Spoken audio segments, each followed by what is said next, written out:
Assalamualaikum warahmatullahi wabarakatuh. Assalamualaikum warahmatullahi wabarakatuh. Takzim kepada Abu dan guru-guru kamu Bandung. Dalam kitab Kifayatul Awam kepegat pembagian hukum akli, wajib, mustahil, jaid.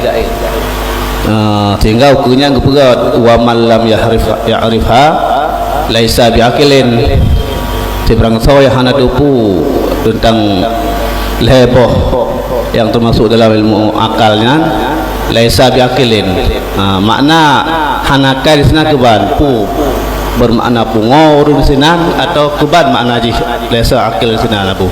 Yang tekan. Assalamualaikum warahmatullahi wabarakatuh. Hukum akal na yang mengikat, hukum wajib na yang mengikat dengan hukum akli. Bagi beratkan yang bawa wajib mustahil itu hukum akli. Wajib akli, wajib mustahil akli sama dengan harus akli. Orang yang kira-kira artinya tugas akal hana gonya hanakai dan menakai debu. Hanakai dan menakai debu kan bunga nama.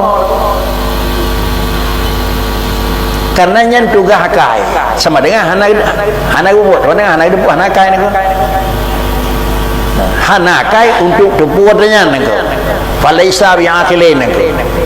Jadi fana falaisa bi'aqilin gonya kan urang makai, pakai kan urang makai nyan hukum makai yang depu berarti gonya kan urang makai ni. Pakai karenanya memang fungsi akal pada maklumi ni.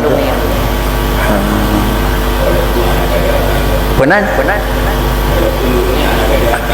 Kan kit urut kan gelang gada ke menyewa kagada akal kalau hukum menyewa kagada kalian ni ko. Mana ke gada?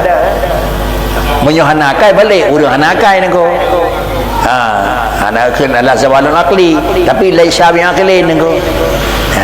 Makna ji fakri ada pinakai ke urung makai dah contoh ya pengna dumpuna dia tak waje kira-kira hendak jeduk lah kawan yang ke urung kaya itu pun jadeh kasihan ko kan ko pandai kasihan jadi kan penampilan sebagai citra urang hartawan yang mana ji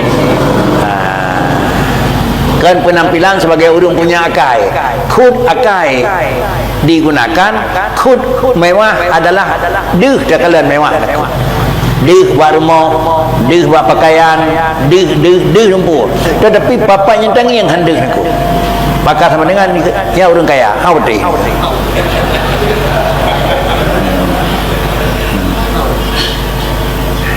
itu kan falai tabi akilih nanya gunan kata